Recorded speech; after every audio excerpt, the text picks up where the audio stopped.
Welcome to class. This is basic science class, and I have a question, which is, what are the health benefits of honey?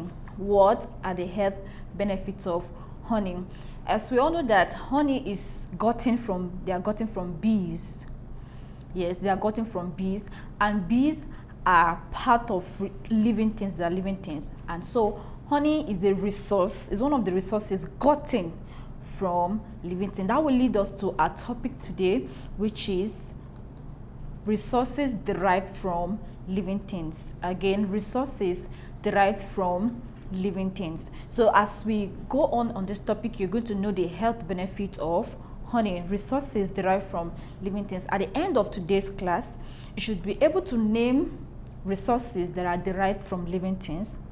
You should also be able to classify the resources derived from living things, and also state the economic importance of resources derived from living things.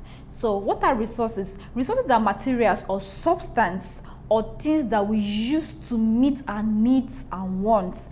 As humans, we have specific wants, we have specific needs. So these resources, they are materials or some substance that are met to meet our needs. So they are essential for survival and for our well-being. And they can be classified into living and non-living resources. So living resources are derived from living organisms such as plants, animals, or microorganisms. So they both include renewable and non-renewable resources. So very quickly we'll move to the renewable resources. They have the ability to replenish naturally or within a reasonable period.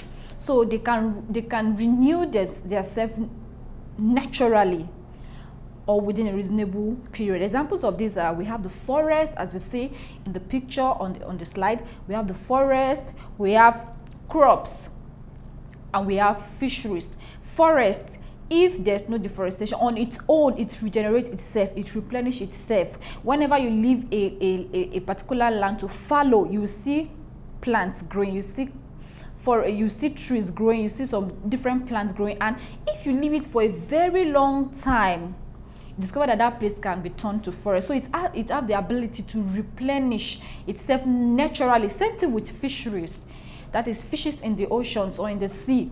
Naturally they replenish, they give birth to young ones, they lay eggs, and the eggs hatch, and once they hatch, they give birth to new fishes. So these are renewable. You can't finish them. They can renew themselves, replenish themselves naturally. So resources from living things can be grouped into plant products and animal products. Examples of plant products are crops and forests, while examples of animal products are meat and dairy products, leather, and etc., which we are going to consider in the course of our lecture. So let's look at plant products and resources. Plant products and resources. Now, but don't forget that I told you that under the plant products we have crops, we have forests. So number one, we are going to look at crops. That is under plant products. Under crops are plants cultivated by humans for various purposes, including food, fiber, and fuel. They are essential resources derived from living things. So crops are cultivated by humans. It is intentional. You cultivate them to meet our needs. So we can divide crops into two groups. We have the food crops and the cash crops. Once again, we have the food crops and the cash crops. Let's move on to food crops. What are food crops? Food crops are plants grown primarily for human consumption. They provide essential nutrients, vitamins, and minerals. So food crops, they are grown primarily. The reason they are being grown is for human consumptions. So they provide essential nutrients, vitamins, and minerals. As you can see on the screen, we have the maize and we have the tomatoes. So these are food crops. So examples includes grains. Under grains we have rice, we have wheat, we have maize, and other plants, other crops that falls under this. So we also have vegetables. Under vegetables we have tomatoes, we have potatoes, we have carrots, and etc. And we also have fruits That is your apple, your oranges, bananas, and legumes. So, and we have legumes, which is beans and lentils. Beans, example of legume is beans, and we also have the lentils. So these all fall under food crops, and they are grown primarily for human consumptions, and they provide us with essential nutrients such as vitamins and minerals. So the second is cash crops. Cash crops are crops grown for profits rather than personal consumption. Do not forget that food crops are grown primarily for human consumption, but cash crops are grown for profit rather than personal consumption. They are usually sold in the market to generate income. Cash crops vary from region to region based on climate and market demand. So we have examples of cash crops to be coffee, tea, cocoa, groundnuts, cotton, sugarcane, and tobacco. These are grown for profit, not for personal consumption, unlike maize, unlike rice, unlike beans, unlike the fruits that we have. Those ones are grown for human personal consumption, immediate consumption. But you see, these cash crops are grown for profits. Profits mainly. That is the reason they are being grown for profits. And do not forget that the examples that we've already mentioned earlier, which I will still recap, which is we have coffee, we have tea, we have cocoa, we have groundnuts, cotton, and etc. So as we can see on the slide, we have the cocoa. The first slide, the first picture there is cocoa. The second one is sugarcane, and the third picture there is your tobacco, the tobacco. So under this cash crop, we can also have crops that are used in alcohol production. Do not forget again that cash crops, they are grown for profits, not for personal consumption. They are grown for profits. And crops that are used in alcohol production also falls under the category of cash crops. So I'm going to look at certain crops are specifically grown for the production of alcoholic beverages. So these crops contain fermentable sugars that can be converted into alcohol through the process of fermentation. So these crops, when they pass through the process of fermentation, when they are being fermented, they are converted into alcohol. Examples of these crops include, we have grapes. Use grapes for the production of wine. We have barley. Barley is for the production of beer. And we have sugarcane for the production of rum. So now we have these two. You can group them under cash crop. Grapes, barley, sugarcane. They can be grouped under cash crop because they are used for production of alcohol. And alcohol is for profits. So do not forget that I told you earlier on that we have two types of crops: food crops and cash crops. Food crops and cash crops. And so on the slide, you will see the first one you have there is your barley, and it's for the production of beer. And the second one you have there is grape. Grape is for the production of wine, and sugarcane, that is the third picture there, is for the production of rum. So the second we have for plants products is forest. Don't forget I said they are divided into two: crops and forest. That is from plants. You have crops and we have forests. So let's move quickly to forest. Forests are vast ecosystem dominated by trees and other plant species. Forests are vast ecosystems dominated by trees and other plant species. So it's not only forest is not only meant for the trees. There are other plants too that survive in the forest, and they play vital role to human and to the universe. They are vital resources that provide numerous benefits to humans and to the environment. So we're going to explore some of the aspects of forests in the form of resources. So we have number one, we have timber. Forests give us was timber. So forests provide timber, which is wood used for various purposes such as construction, furniture, paper production, and in fuel. So in the forest you can find trees like the oak tree, the pine tree, the mahogany tree, and various other type of trees which are commonly used for their strength, durability, and aesthetic appeal. Aesthetic, that is to beautify. They have the ability to beautify environment. That is that aesthetic. That's what it stands for. So they are aesthetic and aesthetic appeal. That means when you take them to the environment, you use it in your house. Maybe they beautify the environment. So we also have number 2 is medicinal plants. In the forest, you can also come across medicinal plants.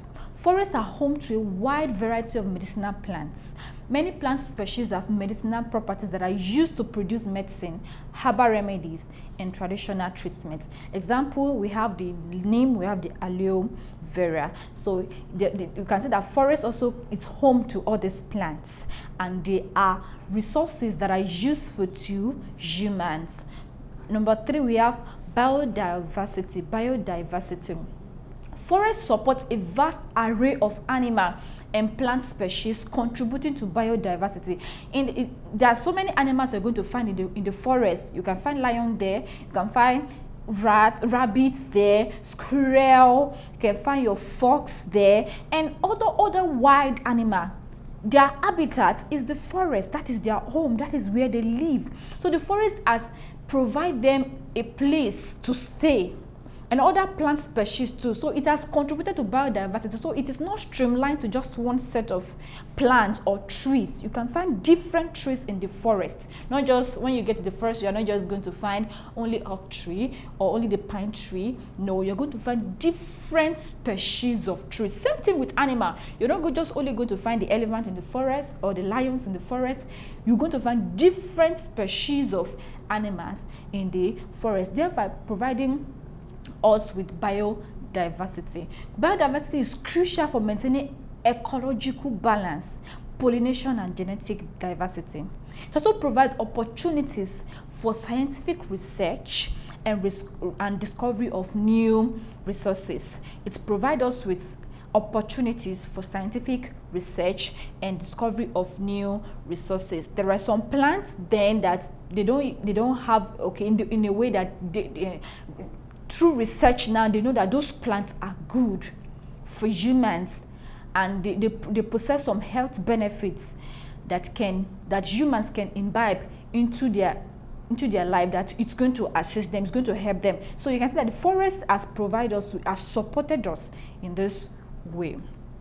So now we'll move to animal products and resources. Do not forget that we are coming from resources derived from living things, and we have looked at plant products. Under the plant resources, I mean to say, under plant resources we have crops and forests, and under crops we have the food crops and the cash crops.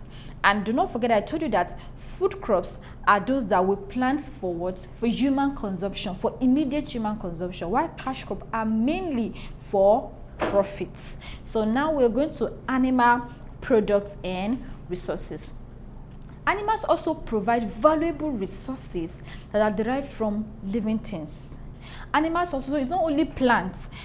Resources derived from living things are not only streamlined to plants. We've discussed all that, but now we are moving to animal products. So now let's explore some of these examples. Number 1 is meat and dairy products. Meat and dairy products are not gotten from plants, they are gotten from animals. And virtually everyone loves meat. We love meat, yes. Animal raised for meat and dairy production, such as cattle, poultry, and goats, provide a significant source of protein for human consumption. Do not forget that we have two types of animals. That's animals raised at home and those in the forest. Those that are raised at home, we call them domestic animals, and those that are in the forest, we call them wild animals. So those that are raised at home are mainly raised for meat and their dairy products. And dairy products, those things that they give, dairy products such as milk, your cheese, and your yogurt, those are dairy products. Those things you get from those animals. So they are raised mainly for meat. Domestic animals are raised mainly for meat and their dairy products, and they are good source of protein for human consumption. So meat is a rich source of nutrients, while dairy products like the milk, as I earlier mentioned, and the cheese and your yogurt provide essential calcium and vitamins, which are essential nutrients that we need as humans. These are essential nutrients. These nutrients are very essential and we need them as humans. So move to the next one. On the slide, you can see the pictures. You can see the first picture there is meat, and the second one there is your yogurt. The third one is your milk and your cheese. You can get your cheese from goat too. You have goat cheese or you have cow cheese, so you can get them from those animals. Number 2 is wool and leather. Wool and leather. So animals like sheep, goats, and certain breeds of cattle provide wool and leather. So they have 4. From those 4, you can get wool from the when you get those 4, they can be processed into clothing. That is, wool is used for making clothes, making blankets, carpets, and your leather is gotten from the hide and skin of animals, and they are used for the production of shoes, bags, and furniture. So you can see that animal resources too are very useful to human, not just the plants. We have looked at the meat and dairy product. Now we are looking at wool and leather, and you can see that it has a wide range of usage in the industry. As I've earlier, in cloth industry, wool and leather is necessary there. So we can use wool and leather also in your bag industry, in shoe industry, in your furniture, in furniture too. Your wool and your leather are products that are necessary. Number 3 is bees and honey. Bees and honey. Don't forget, we are coming from meat and dairy products, and we have looked at wool and leather, and now we are at bees and honey. Bees are essential pollinators and also produce honey. So pollinators in the sense that they pollinate plants. They hate them, they cross-pollination, they pollinate plants, and they also produce honey, which is a valuable food product. And don't forget that our first question is the health benefits of honey. So what are the health benefits of honey? And here we have that honey has numerous health benefits, such as in the prevention of cancer, we use honey. In the treatment of burn, honey is used.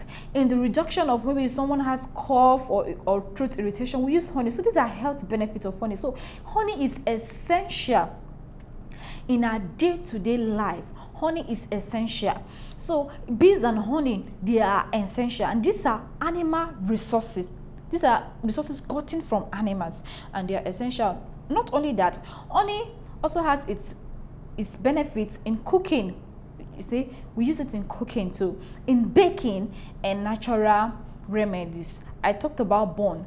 This can also fall under natural remedies. We use honey in the treatment of burn. When somebody is burnt with fire or something hot spill on someone, you can use honey for the treatment. So now let's look at the economic importance of food and cash crops. We're going to dwell first on the food crops, their economic importance. Food crops are essential for sustaining human life and ensuring food security. No one can stay without food. That is the truth. Yes, except you decide to fast.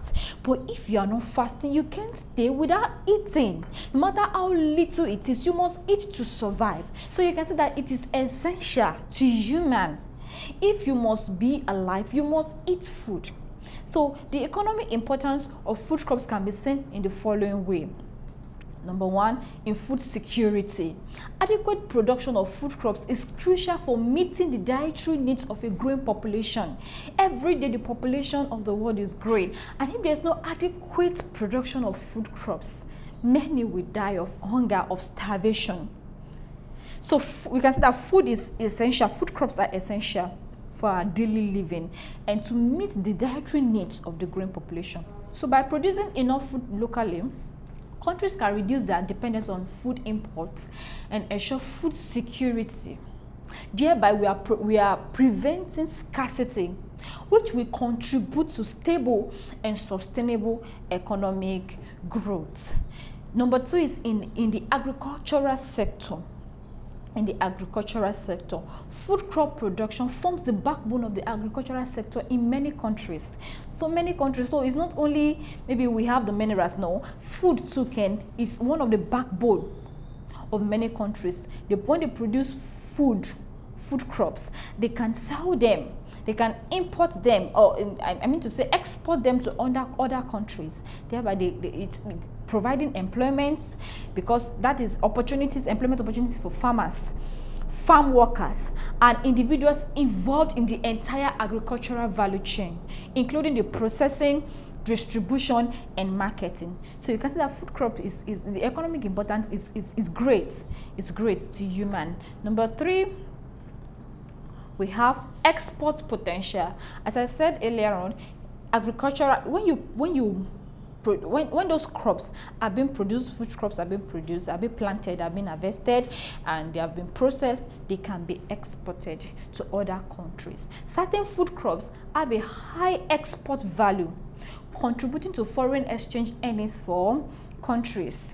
For example, in our country, Nigeria now, in our country, there was a time we were exporting, or until recently when it was a bit maybe banned, that we're exporting rice. We were importing, importing rice. So those countries that are producing rice, they are selling to our country. We are exporting rice into our country, and they are making money. And it's helping their economy over there. So exporting food crops can boost economic growth and improve the balance of trade, enhancing the overall economic stability of a nation. Number 3, income generation. Food crop cultivation offers income generating opportunities for small-scale farmers and rural communities. Most of us, we have markets, we have local markets around us, and when we get there, when we go to these local markets, we see yam, we see rice, we see beans, we see vegetables, fruits, and all that food crops that is essential to human. So when you go to market, you are going there with your money, and when you give them your money, they give you the food crops. So it is generating incomes for the small scale farmers and the rural community. The surplus produce can be sold in local markets, generating income for farmers and stimulating economic activities in rural areas. The last and not the least is value-added products. Value-added products. Food crops also serve as raw materials for various value-added products such as processed food, beverages, and food ingredients. The processing and manufacturing sectors that rely on food crops contribute to employment and economic diversification. Some of these food crops are also used in the industry, in some manufacturing industry. So it has provided employment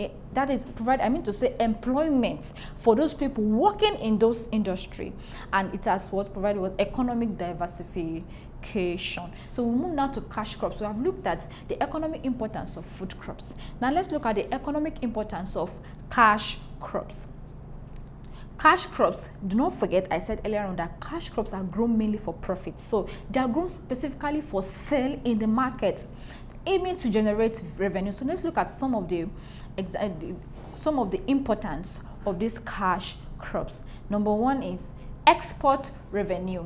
Cash crops often have high demand in international markets, and their exports can significantly contribute to a country's foreign exchange earnings. Yes, when you plant your cash crops, such as your tobacco or your barley or the sugar cane or any other cash crop, you can export them, you can take them to other countries, sell them to them, and thereby you are generating money, you're generating revenue for your country. The revenue generated from cash crop exports can be used for infrastructure development, education, healthcare, and other essential sectors.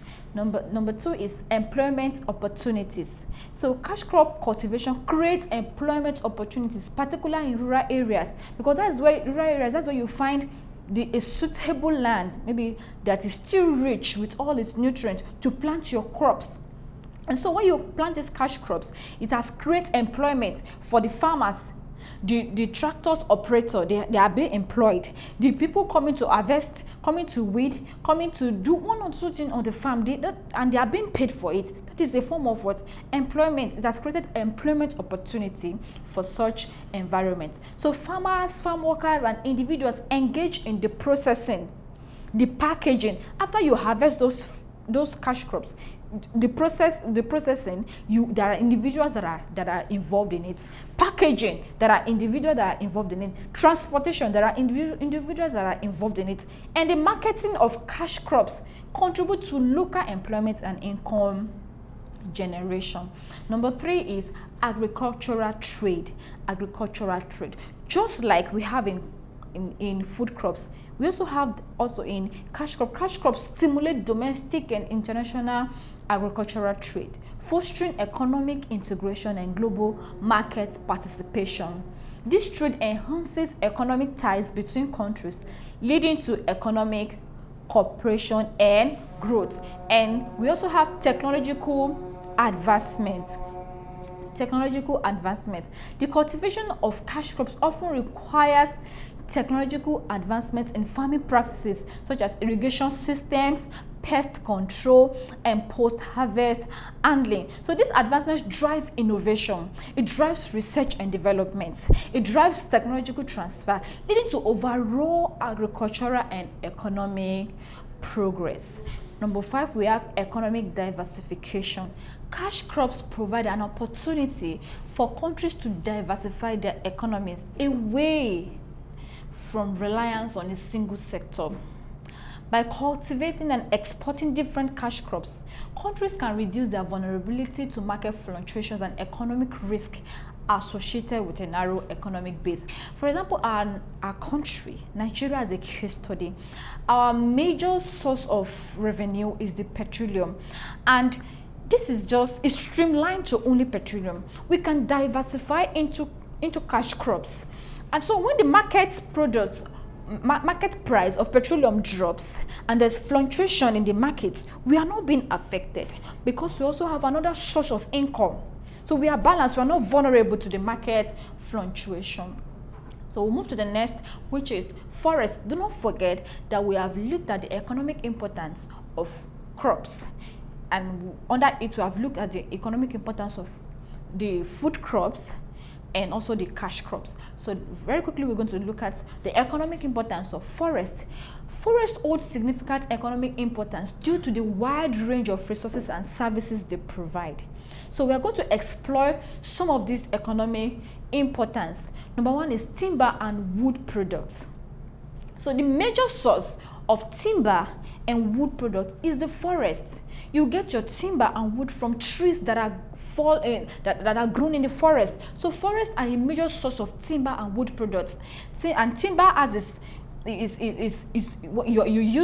used in various industries, including in the construction industry. You use your timber in furniture manufacturing, in paper production, and in fuel. We use timber, we use wood products.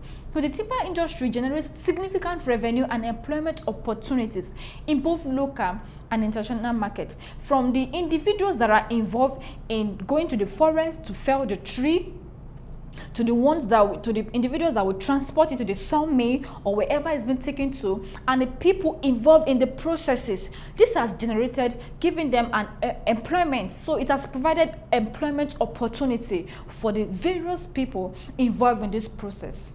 Additionally, the processing and manufacturing sectors associated with timber contribute to economic growth and industrial development. Number 2 is non-timber forest products. Do not forget, when I mentioned forest earlier, I told you that forest houses a lot of things, not just only trees, but plants and also some animals. So forest is home to these plants and animals. So forests offer a diverse array of non-timber forest products, such as medicinal plants, nuts, fruits, resins, fibers, and mushrooms. These products that I mentioned earlier, they all have their commercial value and are used in various industries, such as the pharmaceutical industry. We have our medicinal plants. It can be used in the pharmaceutical industry. In cosmetics, we have some plants that can be used in the cosmetic industry. Herbal medicine, we have plants that can be used in herbal medicine, those people that are into it. Then food processing, your fruits, raisins, and nuts can be under this food processing. Then the handicrafts and the natural dyes. So the non-timber forest products provide income sources for local communities, especially those that are close to the forest, promoting rural development and contribute to the livelihoods of many people, particularly in forest dependent regions. So these are the advantage of forest. You can divide it into both forest, that's timber and wood, and non-timber forest products. And I will quickly recap our lesson today, which is resources derived from living things, or things that are the resources derived from living things. And I told you that they can be divided into plants and animal. And under our plants, we have the crops and forests. Under plants, we have crops and forests, and under the crops, we have the food crops and the cash crops. And under animals, we have the meat and dairy products, we have the wool and leather, we have the bees and honey, and we have looked at the economic importance of each of these resources derived from living things. So very quickly, we're going to check out for some question on the ExamGuide app. So I'm going to click on the ExamGuide app. Do not forget the topic, the subject we are considering is basic science, and you're going to select your topic of interest, which is resources from living things. Resources from living things. So let's get started.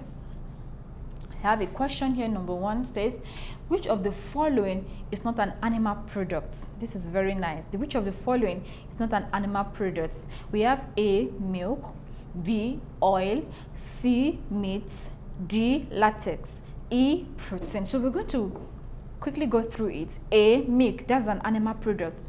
B, oil, that's an animal product. C, meat, that's an animal product. D, latex, okay. E, protein is an animal product. So the only odd one there is latex. So latex is not an animal product.